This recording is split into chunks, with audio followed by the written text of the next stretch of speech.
my question is, okay, so we're talking about Christian unity today, and we're also talking about like Christian living. Okay, let me see. Make sure in my head it sounds right, but let me frame it so it makes sense. So, what if you have someone who is a Christian that is doing something that causes you weakness, and you have to disconnect from that Christian, and that Christian that you're disconnecting from has a certain view on you because they're like, oh, this person's being judgmental, this person's doing, I don't know, whatever that thought process is, if that makes sense. What is your thought process, and how do you address that to that Christian? I think it's all about communication, even in relationship, like in a close relationship with you or my close friends, is that in order for them to not feel like you're being judgmental, you don't give them a place to assume that you are. So my way of going about that is, hey, this is the way that I'm trying to live. And I just can't participate in these things right now because it doesn't line up with my goals. Now, is there a certain point where you have to address that Christian, like, okay, this may not be something that you should do? And does that really depend on like what's being done? Like, what is the level of that? Is it the level of quote unquote doing stuff outside of what God tells you to do or what you should do? Matthew's 18. Starting at verse 15, it said, if your brother sins against you, go and show him his faults just between the two of you. So whatever that thing is that you consider to be sin, you bring it up to them.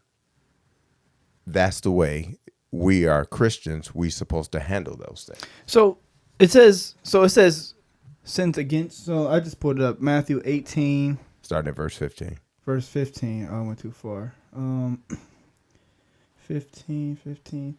If your brother sins against you, why you? Why is it against? What do you mean by? You just said your question was if somebody did something to you. No, it was if somebody's doing something and then you find yourself like the movie, like participating. Yeah.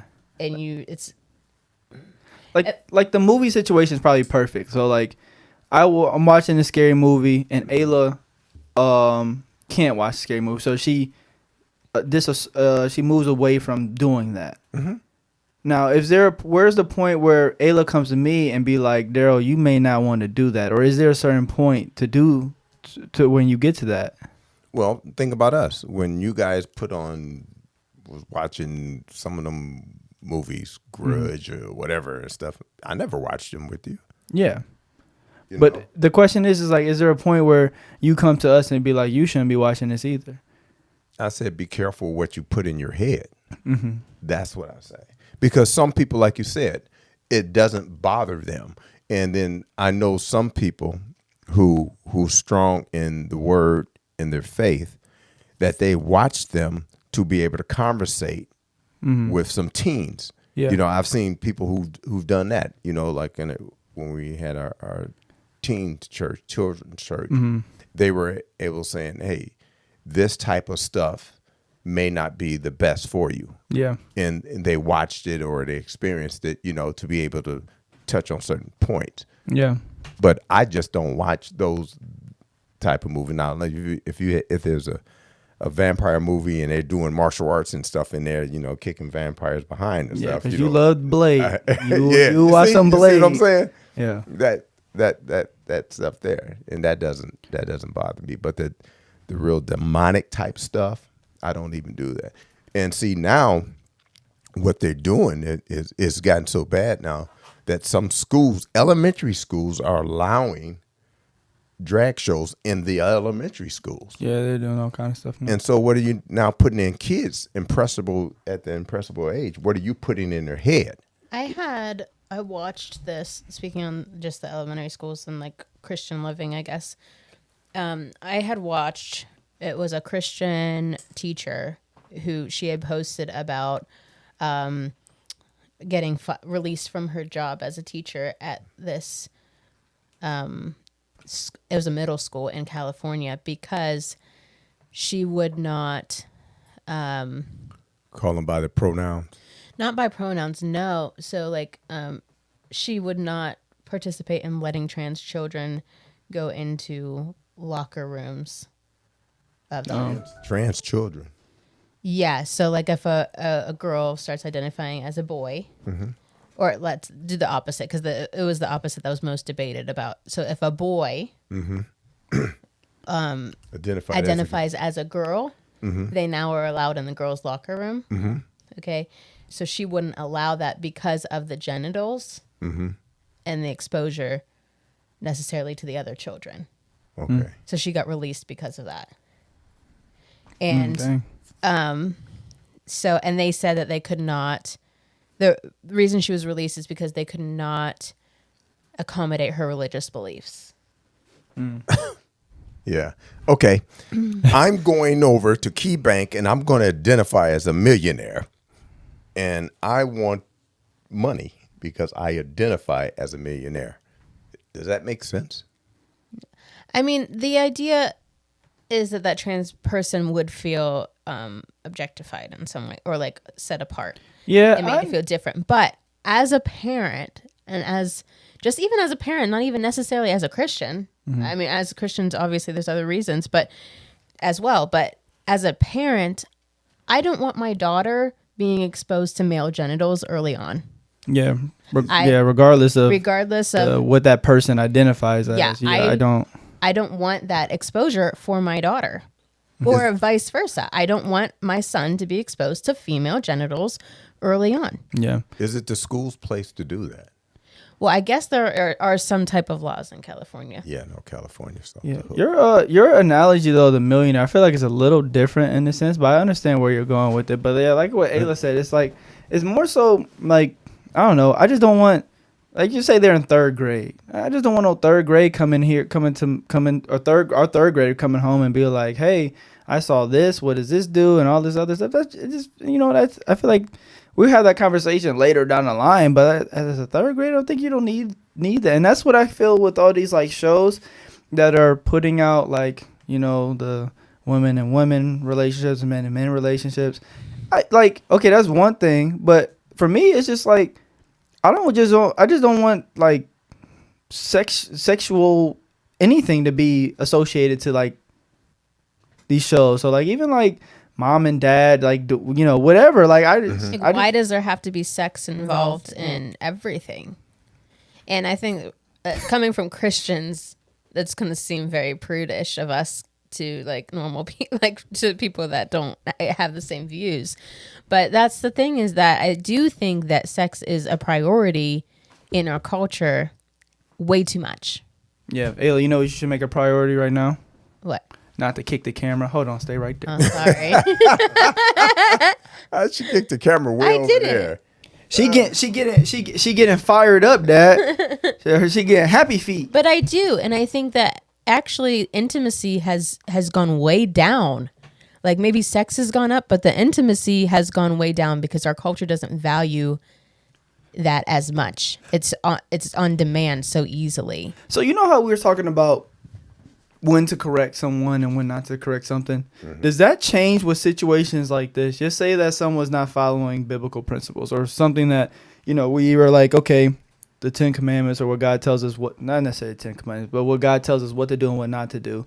Is it hypocritical of us to choose for like Ayla not to confront me about watching a movie that can mess somebody else up and not criticizing me about something and criticizing me about something I'm not following in the Bible? Is that hypocritical? Does that make I think sense? we need to discuss those things. And like when we were talking about John 17, Jesus said that he is praying to God the Father, and he said he wants his disciples, his followers, to be as one, just as they are one. Mm-hmm. So that's one in thought, one in deed, one in speech, based on his perspective. And so when things like that come up, we should discuss them.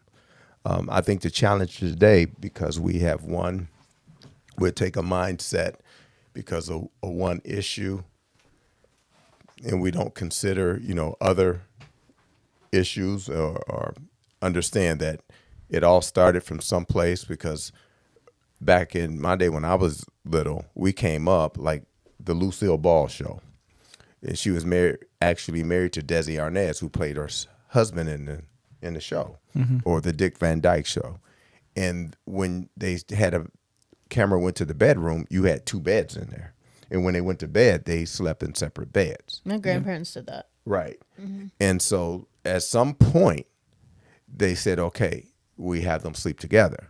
And then when they start sleeping together, at some point, you start to see them intimately kissing. And then, you know what I'm saying? It's just just snowball. like a progression. Right. Yeah. And what they're doing now, and that's how with the different movements today, is like the frog in the pot. You slowly turn the heat up. Because if it was hot when you drop them in, they jump out.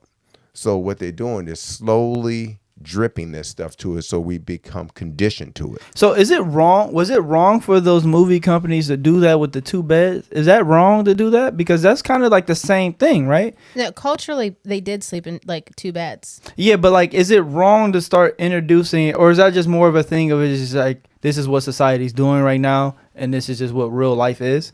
Sure. I mean, that's what they say, but what is their motive behind that? Yeah, but because I was just about to say, because even if that is the case, it's like, okay, people aren't sleeping in 2 beds anymore. People are sleeping in 1 bed. You can kind of say the same thing with the movement, like, you know. And I'm not saying that I'm for the movement, but like to use that to be like, okay, this is okay, like, you know, the slow progression to this is okay, but showing like, you know what I'm saying? No, but I do think that. Yes, I think culturally we've progressed necessarily, I guess, on our own. But I do agree with the fact that media has a large effect on that. I think we can see that even through history with what Hitler did and how he pushed his agenda through media and how believable that became and how like mind-bending that came to the rest of the culture around him. You also see that in marketing. Obviously they use the same tactics. It's like, it's not that it doesn't exist. I use it I use it every day. Yeah, so no, I do every single day. I use it. I know what my demographic likes and what they like to see and what to get them in the gym, and that's what I post. I remember the first movie, and it was popular because it was the first movie that actually showed blood. Because in the cowboy movies back in the day, you didn't see blood. They shot them and they fell. And You're old. Yeah. It was called The Wild Bunch. And that's the first time when they shot, you saw blood. Yeah. You know. Was that... let's walk through your feelings with that. Like... I'm not making a joke. okay. You want me to lay on the couch? No, but like... I don't know. Just think, you were watching shows and you seeing people get shot and they're just going, oh, and they're falling, nothing's coming out. What was your thought process when you seen like a brain in a movie or like blood coming out? It was like, whoa. Then you start talking about it to people, and then people who didn't see it now wants to see it. They go watch it. Yeah. Right. But think about that. Because we're excited about something. We saw something we never saw before. Why don't we as Christians do that with the life of Christ and how he changed us? Because we're viewed as boring, Dad. Sometimes we're not. People aren't exciting as us 3. You know what I mean? Like they look at it. Really, it is, especially in our age group and younger. That it is like you're a square. Yeah. If you don't participate or if you're not involved in the culture, you are like a square. You're not invited to anything because they don't think that you'll do it, and it's like. It is isolating experience in our culture. But when something happened in their life, who do they call? Me, yeah. You know what I'm saying? That is true. Ayla's phone gets rung when when everything's good. Ayla, you know, she don't be getting hit up. But when something go bad, Ayla. Isn't that funny? Yeah. And I've come to an understanding as I've developed in a relationship with Christ that's just kind of how that happens, because I understand that my relationship with Christ has put me in a place to be grounded and not always be swayed by what is going around, and to have I guess pure thinking after I'm reading and after I know what he wants from me. Yeah. And so I kind of understand that my role now as a friend, as a Christian friend in my relationships.